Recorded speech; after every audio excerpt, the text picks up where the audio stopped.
جو دنیا میں آیا پیدا ہوا اس کے لیے موت آئے گی، چاہے وہ آدمی ہو یا جانور ہو، چاہے جہاں بھی مرے مگر موت آئے گی۔ اللہ رب العزت کا یہ قانون سے کسی کو انحراف نہیں ہو سکتا، نہ اس کے خلاف کوئی جا سکتا ہے۔ ہم سے پیشتر جتنے بھی آئے لوگ، ہمارے آبا اجداد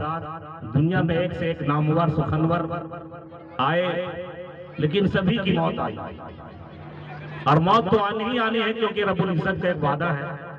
اور موت مومن کے لیے تحفہ ہے۔ اللہ تبارک و تعالیٰ قرآن شریف میں ارشاد فرمایا موت آئے گی، ہر جاندار کو موت کا مزہ چکھنا ہے، اور موت جب آتی ہے تو کسی کو خبر بھی نہیں ہوتی کہ کس کی موت کب ہونے والی ہوتی ہے۔ لیکن جب حضرت یعقوب علیہ السلام کے پاس ایک بار جب ملک الموت آئے اور جب ان سے کہا کہ حضور میں آپ کی روح قبض کرنا چاہتا ہوں، تو حضرت یعقوب علیہ السلام نے کہا تھا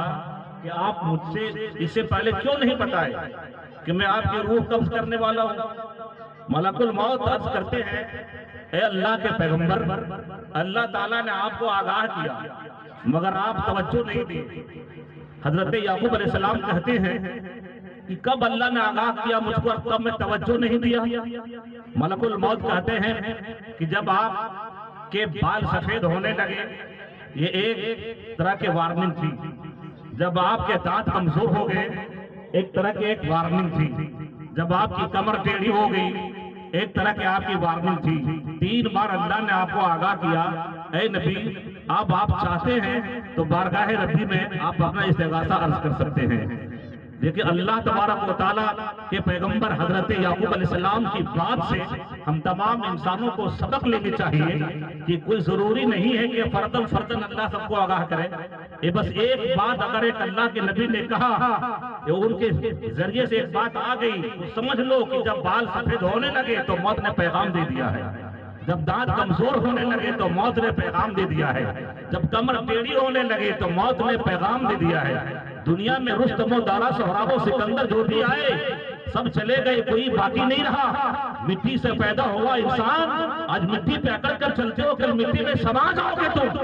لوگ ابھی دیکھتا ہوں کہ جب لوگ کسی کو دفن کرنے کے لیے قبرستان جاتے ہیں تو لوگ تمیز نہیں کر پاتے کہ یہاں کسی کی قبر ہے،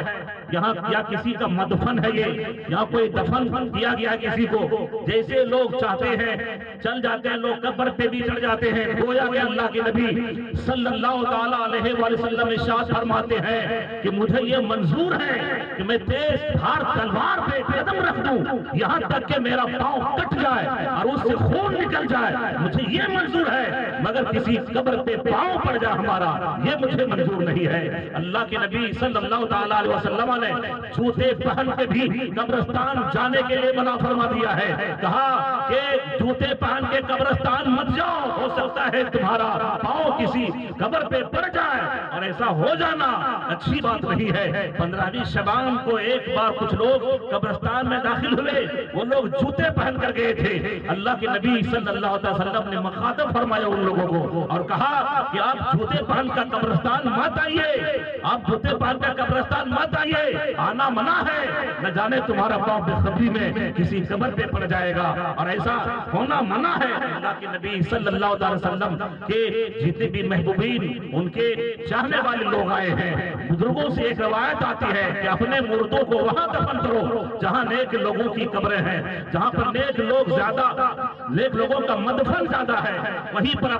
اپنے مردوں کو دفن کیا کرو، کیونکہ اللہ تعالیٰ اپنے نیک بندوں پر رحمت کی بارش برساتا ہے، رحمتوں کا نزول فرماتا ہے، وہ وہاں عذاب نہیں آتا، اور جب وہاں پر عذاب نہیں آتا یعنی کہ وہ رحمت برساتا ہے اللہ تعالیٰ اپنے نیک بندوں پر، تو ان کی رحمت کے صدقے میں گنہگار بندہ بھی محفوظ ہو جاتا ہے۔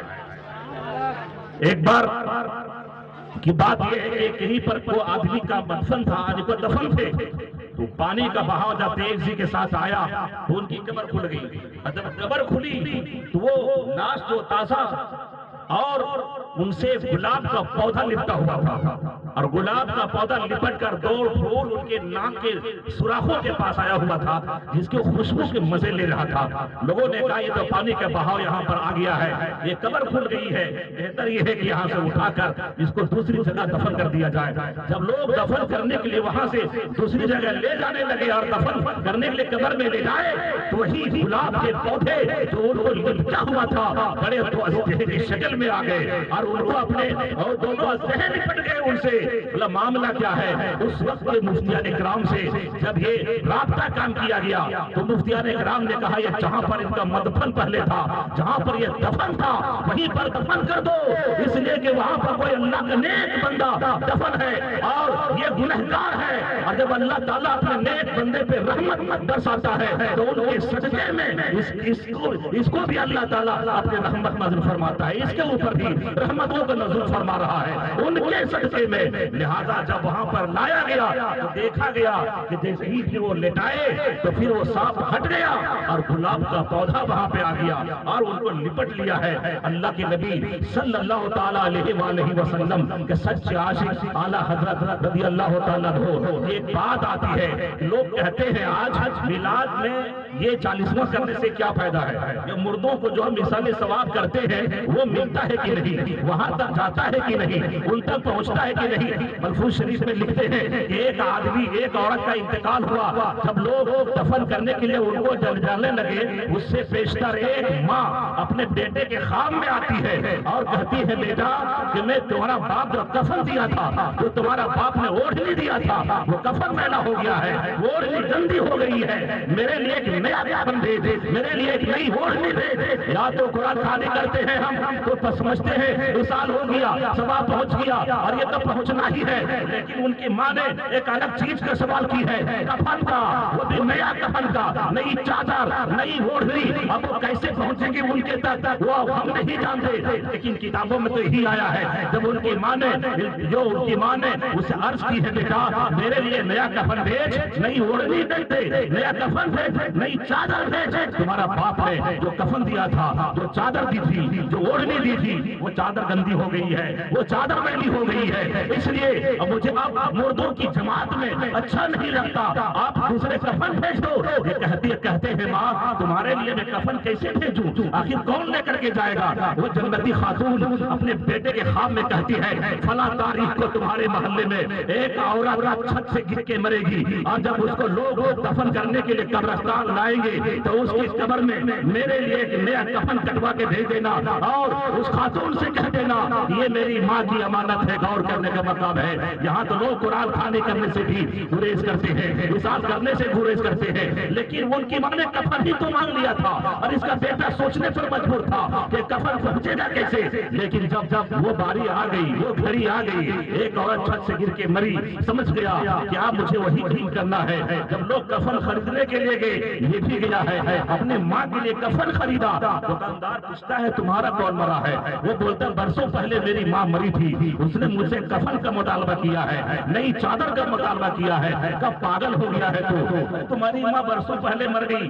اب اس کے لیے نیا کفن کیسے جائے گا؟ بولو میں نہیں جانتا، جو فارمولہ بتایا گیا ہے وہ کر دوں گا میں۔ لے کر کے جب آیا گیا ہے کفن، اور جب اس خاتون کو نہلایا گیا اور کفن دے دیا گیا، اس کے بعد جب لوگ اس کو قبر میں لٹانے لگے، لٹا دیے، یہ نوجوان بھی جاتا ہے اور اپنے ماں کے لیے کفن اس کے قبر میں رکھ دیتا ہے اور کہتا ہے ماں یہ میری ماں کی امانت ہے، یہ کفن جو ہے یہ میری ماں کی امانت ہے جو تیری قبر میں رکھ دے رہا ہوں، کل ہماری ماں کو یہ کفن مل جانا چاہیے۔ لوگ بنو مٹی ڈال کے چلے آئے۔ ہمارے یہاں سسٹم یہی ہے کہ ہم مردوں کو دفن کرتے ہیں اور بہت تیزی کے ساتھ بھاگ آتے ہیں، کچھ لوگ مٹی بھی نہیں ڈالتے، کچھ لوگ وہاں پر کھڑا رہتے ہیں، سارے لوگ مٹی ڈالنے کے بعد چلے آتے ہیں۔ وہاں رہتا کون ہے؟ ایک امام صاحب رہتے ہیں، وہ اگر نہ رہے تو ان کو بھگا دیا جائے گا، ان کی مجبوری ہے رہنا، لینا۔ اور کتابوں میں تو یہ آتا ہے کہ مردوں کو دفن کرنے کے بعد اس کے قبر پہ بیٹھ کر اتنی دیر تک استغفار کرو، اس کے لیے توبہ استغفار کرو، اس کے لیے رحمت کی دعا کرو، اس کے لیے مغفرت کی دعا کر اتنی دیر تک جتنی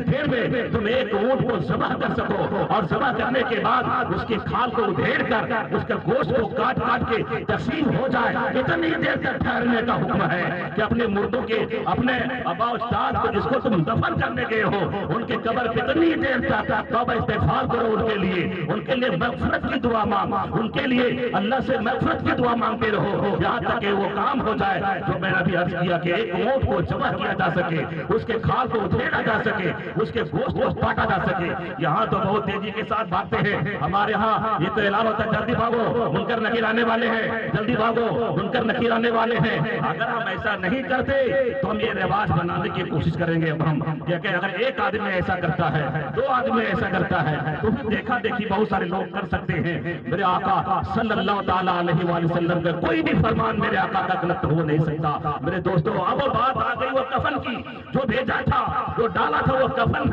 اس کی ماں تک گئی یا نہیں؟ لوگ چلے آئے رات میں، وہ بھی اس کی ماں خواب میں آتی ہے اور کہتی ہے بیٹا جو تو نے کفن میں مل کے بھیجا تھا، جو چادر تو نے میرے لیے بھیجا تھا، جو اوڑھنی بھیجا تھا وہ کفن میرے پاس آ گیا ہے، وہ اوڑھنی آ گئی ہے، وہ چادر آ گئی ہے، دیکھ میں نئی کفن نیا کفن پہن کے آئی ہوں، نئی اوڑھنی اوڑھ کر کے آئے ہیں تیرے پاس، اور ثبوت و شہادت کے لیے پرانا کفن تیرے گھر کی کھوٹی میں ٹانگ کے چلے جا رہے ہیں۔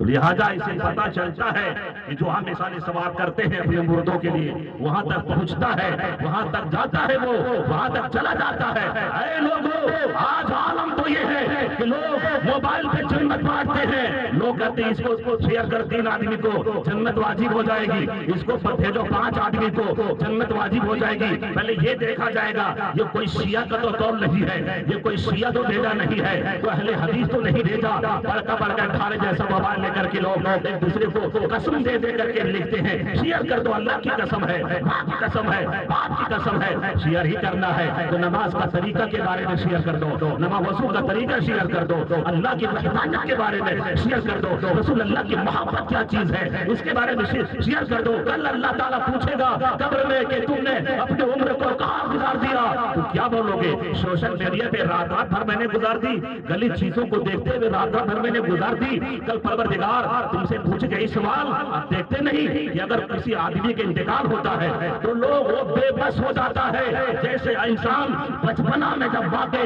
شکم سے پیدا ہوتا ہے وہ اس کے پاس آنکھیں ہوتی ہے لیکن سمجھ نہیں سکتا، ہاتھ ہوتا ہے لیکن کچھ پکڑ نہیں سکتا، پاؤں تو ہوتا ہے لیکن پاؤں سے چل نہیں سکتا، زبان ہوتی ہے لیکن بول نہیں سکتا، غسل دوسرے لوگ دیتے ہیں، کفن دوسرے، یہ کپڑا دوسرے لوگ پہناتے ہیں، کھانا دوسرے لوگ کھلاتے ہیں۔ میرے دوستو جیسے بچہ بچپنا میں چل نہیں پاتا، معذور ہوتا ہے وہ، جیسے اس کی ماں اسے دودھ پلاتی ہے، غذا دیتی ہے، ویسے جسم کا گروتھ ہوتا ہے، وہ بڑھتا چلا جاتا ہے۔ ایسے ہی ایک ٹائم آتا ہے جوانی کا، جوانی کے عالم میں اسی بچہ جب جوان ہوتا ہے تو مغرور ہو جاتا ہے، گھمنڈ میں چور ہو جاتا ہے، بہترین کپڑے پہنتا ہے اور زمین پر آ کر کے چلتا ہے۔ اے زمین پہ کر کے چلنے والے، اگر تجھے اسی زمین میں سما جانا ہے، عالم یہ ہوتا ہے کچھ گدانتا نہیں۔ ارے جوانی کے عالم میں اگر تمہارے جسم پر پھٹا کپڑا بھی ہے تو اچھا لگے گا، اس لیے اللہ کے رسول صلی اللہ علیہ وسلم نے نماز کی طرف زیادہ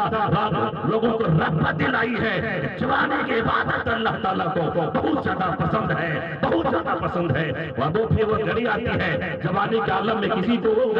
گردانتا نہیں ہے، چلتا ہی رہتا ہے، کبھی گھمنڈ میں چور ہوتا ہے، کبھی کس میں مگر ہو جاتا ہے، لیکن جب بڑھاپا دستک دے دیتا ہے تو پھر وہ گھڑی آ جاتی ہے جو گھڑی بچپنے کی ہوتی ہے، نہ اپنے ہاتھ سے وہ کھانا کھا سکتا ہے، نہ اپنے پاؤں سے زیادہ چل سکتا ہے، سانسیں پھولنے لگتی ہے، آنکھ کی بینائی کمزور ہو جاتی ہے، کان کی سماعت کمزور ہو جاتی ہے۔